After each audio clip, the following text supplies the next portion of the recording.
दे रहे और वे पूरी समझ का सहारा धन प्राप्त करें और परमेश्वर पिता के भेदों को अर्थात मसीह को पहचान ले जिसमें बुद्धि और ज्ञान के सारे भंडार छिपे हुए हैं। यहाँ मैं इसलिए कहता हूँ कि कोई मनुष्य तुम्हें लुभाने वाली बातों से धोखा न दे। आमीन। यहाँ पर लिखा हुआ है ताकि उनके मनों में शांति हो। किनके मनों में? आपके मनों में। हालेलुया। हालेलुया। पौलुस यहाँ पर बोल रहा है कि ताकि उनके मनों में क्या हो? शांति हो। दूसरा, और वे प्रेम से आपस में गठे रहे, गांठ रहे, मतलब बंधे रहे। ठीक है, गठे रहे और वे पूरी समझ का सारा धन प्राप्त करें। किसका धन प्राप्त करें? समझ का। हालेलुया। लिखा वो आपस में प्रेम से क्या रहे?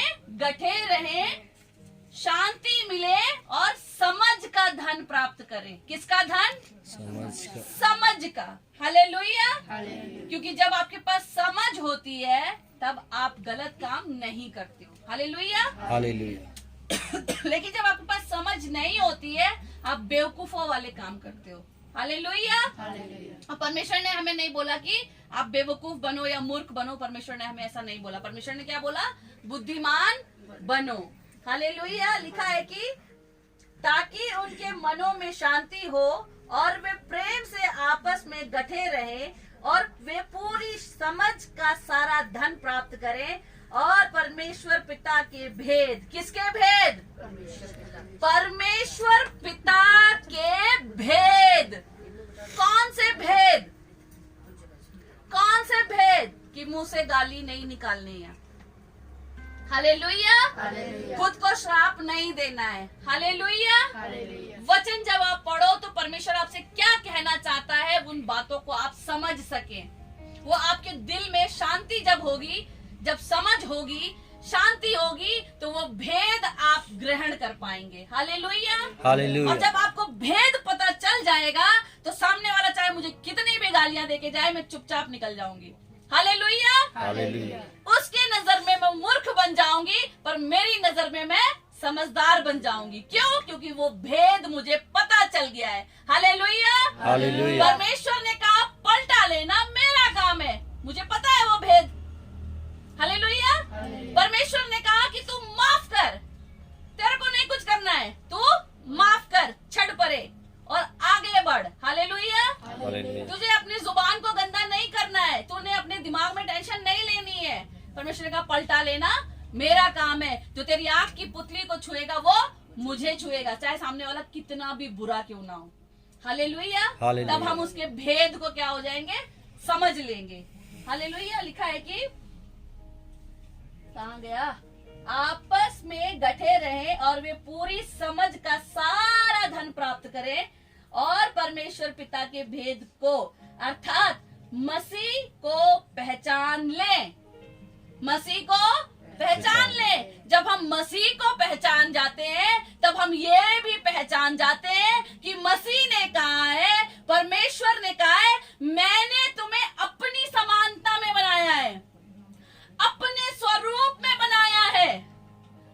तुम मुझे जब जान जाओगे, जब तुम मुझे पहचान जाओगे, जब तुम मुझे ओढ़ लोगे, जब तुम मुझे पहन लोगे तो जो मैं करता हूँ तुम उससे भी बड़े बड़े काम करोगे। हालेलुया। और क्या करा परमेश्वर ने?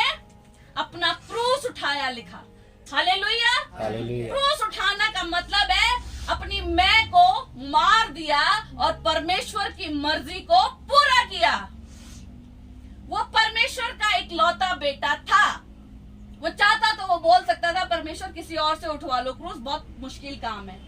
लेकिन क्योंकि वो जानता था, वो उस भेद को जानता था कि परमेश्वर ने कहा है कि मैं अपना इकलौता बेटा आपके लिए दे दूंगा। अब आपको बकरी और गाय और बैल और मुर्गी के लहू के ऊपर विश्वास करने की जरूरत नहीं है। मैं खुद अपना बेटा आपके लिए क्रूस पर दूंगा और जब उसके लहू को, उसके ब्लड को आप देखोगे, उसे जब याद करोगे, उस ब्लड के ऊपर जब आप मेडिटेशन करोगे, जब मनन करोगे, तब आप छुटकारा पाओगे। आपकी हर एक वो चीज जो मर चुकी है, जो मुर्दा हो गई है, जो गड़ चुकी है, वो जी उठेगी यीशु के नाम में। हालेलुया। हालेलुया। यीशु मसीह मर गया, दफन हो गया। शैतान ने सोचा हा मैं जीत गया। हालेलुया। हालेलुया। पर वो थोड़ी देर की हंसी थी शैतान की। लिखा तीसरे दिन जब वो मुर्दों में से फिर उठ गया और लोगों को भी दिखाई दिया, तब शैतान शर्मिंदा हुआ। जब परमेश्वर आपकी जिंदगी में एंट्री करता है और आप अपनी मैं को खत्म कर देते हैं, आपका दिल, मेरा भी बहुत गुस्सा तो बहुत आता है, सामने एक मुक्का मारूं, लेकिन मैं अपनी मैं को खत्म कर देती हूँ, प्रैक्टिस करती हूँ। और जब धीरे धीरे प्रैक्टिस करती रही तो आज परमेश्वर ने ये बता दिया, ठीक है कुछ बात नहीं, छोड़ यार, साइड कर। एक बार समझा, नहीं समझ में आ रहा, ओके छोड़ दो। हालेलुया। जब उसकी समझ आपके अंदर आ जाती है, जब उसका प्रेम आपके अंदर आ जाता है, जब उसकी शांति आपके अंदर आ जाती है, तब आप मसीह को पहचान लेते हैं। और जब आप मसीह को पहचान लेते हैं तो परमेश्वर ने बोला, ये इन्होंने तो मेरे साथ किया, ये तेरे साथ भी करेंगे। हालेलुया। इन्होंने मुझे नहीं छोड़ा तो तेरे को कैसे छोड़ेंगे। आप ये भेद समझ जाते हैं, आप जान जाते हैं। लोग कहते हैं मसीह जीवन बहुत मुश्किल भरा जीवन है। मैं कहती हूँ मसीह जीवन सबसे इजी जीवन है। बस इस भेद को आप समझ जाओ और जैसा प्रभु ने बोला है वैसा वैसा चलते जाओ। रास्ते में आंधी आएंगी, तूफान आएगा, परेशानियां आएंगी, दिक्कतें आएंगी, आप डरोगे भी, लेकिन जब ये भेद आपके साथ होगा, ये वचन आपके साथ होगा, आप निकल जाओगे और जी उठोगे जैसे यीशु मसीह जी उठा। हालेलुया। आप जी उठेंगे। आपकी मुर्दा चीजें, बच्चा बात नहीं सुन रहा, पति नहीं सुन रहा, घर में फाइनेंशियल प्रॉब्लम कुछ भी है, वो सब कुछ क्या होंगी, जी उठेंगी। हालेलुया। हालेलुया। आगे लिखा है इसमें, मैं फिर से एक बार पढ़ूंगी, कुलुस्सियों 2:2, ताकि उनके मनों में शांति हो और वे प्रेम से आपस में गठे रहें और वे पूरी समझ का सारा धन प्राप्त करें और परमेश्वर पिता के भेद को अर्थात मसीह को पहचान ले, जिसमें बुद्धि और ज्ञान के सारे भंडार छिपे हुए हैं। क्या छुपा हुआ है? बुद्धि और ज्ञान के भंडार समझ छिपे हुए हैं। बुद्धि क्या है? बुद्धि एक पुल है, मान लो एक पुल है, आपको उस पुल से जाना है, लेकिन आपको पता है कि ये पुल टूटा हुआ है, आपको पता है कि इस पे मैं पैर रखूंगा या मेरी गाड़ी जाएगी तो ये टूट जाएगा। हालेलुया। हालेलुया। ये बुद्धि है, क्योंकि आपको पता है ये टूट जाएगा, आप दूसरे रास्ते से जाने की कोशिश करते हैं, ये बुद्धि है। लेकिन उस रास्ते के आगे से दूसरा रास्ता कहाँ से निकलना है, वहां जाके हमको किसको मिलना है, ये क्या है? ज्ञान है। हालेलुया। हालेलुया। बुद्धि पर बच्चे को सर्दी में ठंडे पानी से नहीं नहलाना। हालेलुया। ये क्या है? बुद्धि है। अगर ठंडे पानी से नहला दिया तो क्या क्या होगा? ये ज्ञान है। हालेलुया।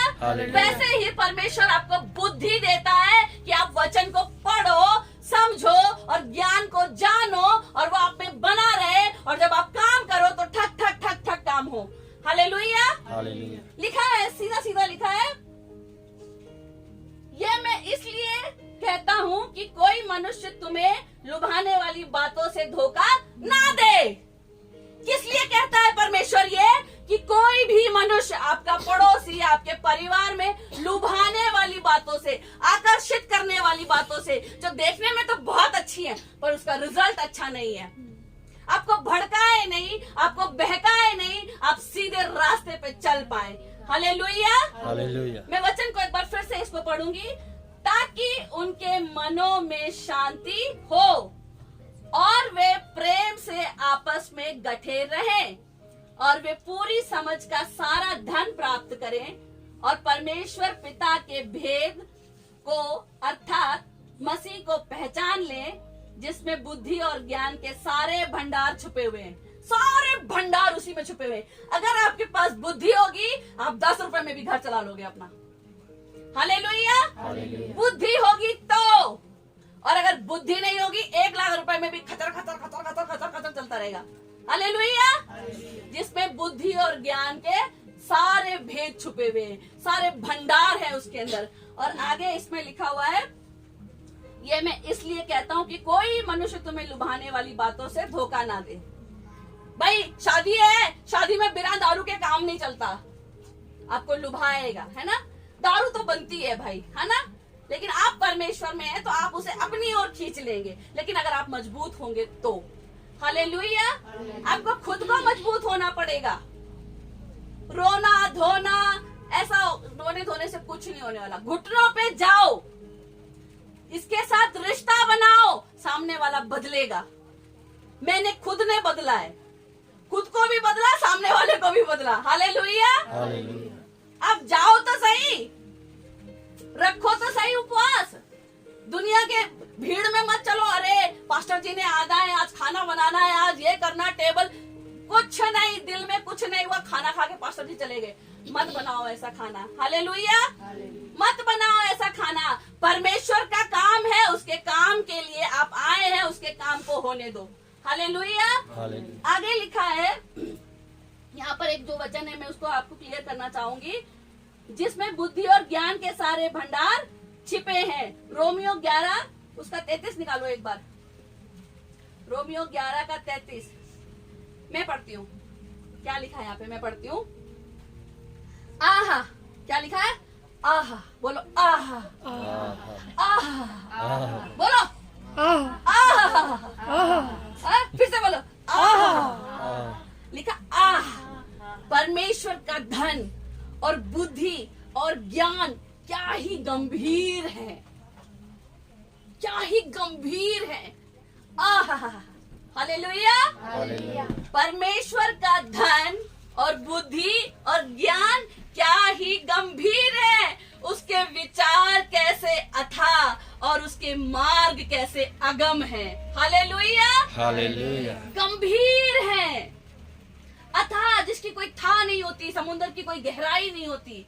हालेलुया। हालेलुया। ऐसा है उसका बुद्धि, ऐसा है उसका ज्ञान, मनुष्य के उससे कई परे। हम सिर्फ इतना ही देख रहे हैं कि ये छोटी सी कुटिया, इतना इतना इधर खत्म, लेकिन जब हम परमेश्वर में आ जाते हैं तब हम वो देखते हैं जो परमेश्वर हमें दिखाता है, और जब हम देख लेते हैं तब वो बन जाता है। हालेलुया। हालेलुया। आज हम इसलिए धोखा खा रहे हैं क्योंकि हमने अपनी सिचुएशन को ज्यादा इंपॉर्टेंस दे रखी है, और उस सिचुएशन को बार बार बोल के हमने उसको परमानेंट कर दिया है। हालेलुया। जब हम सिचुएशन को नहीं देखते और परमेश्वर को समझ लेते हैं और परमेश्वर के पीछे चलने लगते हैं, तब वो चीजें जो परमेश्वर हमें दिखाता है हमें मिल जाता है। हालेलुया। जब एक दौड़ने वाला दाएं बाएं नहीं देखता कि कितनी जनता बैठी है, कितने लोग खड़े हैं, सिर्फ वो फोकस करता है कि मुझे वहां तक पहुंचना है, और वो अपनी दौड़ के लिए जब पूरा जी जान लगाता है तब वो वहां तक पहुंच जाता है। उसका फोकस वहां से नहीं हटना चाहिए, लेकिन जिसका फोकस हट जाता है वो दौड़ते दौड़ते आधे रास्ते में बाहर हो जाता है। हालेलुया। हालेलुया। आधे रास्ते में बाहर नहीं होना है, आधे रास्ते में बाहर नहीं होना है। जीवन का वो मुकुट हमने लेना है जिसके लिए परमेश्वर ने हमें इंसान बनाकर भेजा है। हालेलुया। फिर से पढ़ेंगे, एक बार जोर से पढ़ो। कौन पढ़ेगा? हाँ, कौन पढ़ेगा? परमेश्वर का धन और बुद्धि का ज्ञान ही इसको ऐसे पढ़ो, जैसे लिखा वैसे पढ़ो। हाँ। परमेश्वर का धन और बुद्धि ज्ञान क्या ही गंभीर है, उसके विचार कैसे अथाह और उसके मार्ग कैसे अगम है। उसके मार्ग कैसे अगम है। प्रभु की बुद्धि को किसने जाना? हाँ, या उसका मंत्री कौन हुआ, या किसने पहले उसे कुछ दिया है जिसका बदला उसे दिया जाए? क्या है? हम कुछ नहीं है, हम नहीं दे सकते परमेश्वर को उसका बदला या कुछ भी, है ना। उसकी बुद्धि की बातें, ज्ञान की बातें, समझ की बातें इतनी डीप, इतनी गहरी हैं कि हम बस ढूंढते ही रह जाएंगे। हालेलुया। पवित्र आत्मा वो भेद आप पर जाहिर करे, आपके जीवनों को बदले, आपके जीवनों से वो कमियां दूर करे जो परमेश्वर के प्रेम से आपको अलग करती हैं। हालेलुया। हालेलुया। वो सारी बातें जो परमेश्वर के प्रेम से आपको अलग करती हैं, वो आपके जीवन से दूर हो। उसकी बुद्धि, उसका ज्ञान, उसका समझ, उसका प्रेम, उसका आनंद आपके जीवन में बना रहे। आमीन। आमेन। और फिर यहाँ पर आगे लिखा हुआ है, ये मैं इसलिए कहता हूँ कि कोई मनुष्य तुम्हें लुभाने वाली बातों से धोखा ना दे। 6 आयत में लिखा है, अतः जैसे तुमने मसीह यीशु को प्रभु करके ग्रहण कर लिया, वैसे ही उसमें चलते रहो। जब आपने ग्रहण कर लिया तो वैसे ही उसमें चलते रहो। यहोशू की पुस्तक में लिखा है, जो मैं पढ़ूंगी, पढ़ के बताऊंगी आपको। रुको, यहोशू की पुस्तक निकालो फर्स्ट, यहोशू निकालो, यहोशू फर्स्ट, जल्दी से निकालो यहोशू फर्स्ट। कौन निकालता है देखे, मोबाइल वाले निकाल सकते हैं। क्या लिखा है? हाँ, इतना हो कि तू हियाव बांधकर और बहुत दृढ़ होकर जो व्यवस्था मेरे दास मूसा ने तुझे दी है, उन सब के अनुसार करने में चौकसी करना। हालेलुया। यहोशू फर्स्ट का 7, इतना हो कि उसके अनुसार करने में क्या करना? चौकसी करना, उससे ना तो दाहिने मुड़ना और ना बाएं मुड़ना। हालेलुया। हालेलुया। परमेश्वर ने व्यवस्था हमें दी है, हमें किसी वकील की जरूरत नहीं है, हमें किसी अलग से जाकर के कि भैया क्या, हमें सब बताया है परमेश्वर ने क्या करना है क्या नहीं करना है। बस आपने अपना मन इसकी तरफ फेरना है, लगाना है। परमेश्वर से ताकत मांगनी है, वो बुद्धि मांगनी है कि आप इसको पढ़ सके, समझ सके, इसे खा सके और इस पर मनन कर सके। हालेलुया। हालेलुया। इसहाक क्यों उसको बेटा मिला, बच्चे मिले? अब्राहम का बेटा इसहाक लिखा, उसके 20 साल तक कोई बच्चा नहीं था। लिखा है कि वो रोज शाम को मनन करने के लिए जाता था।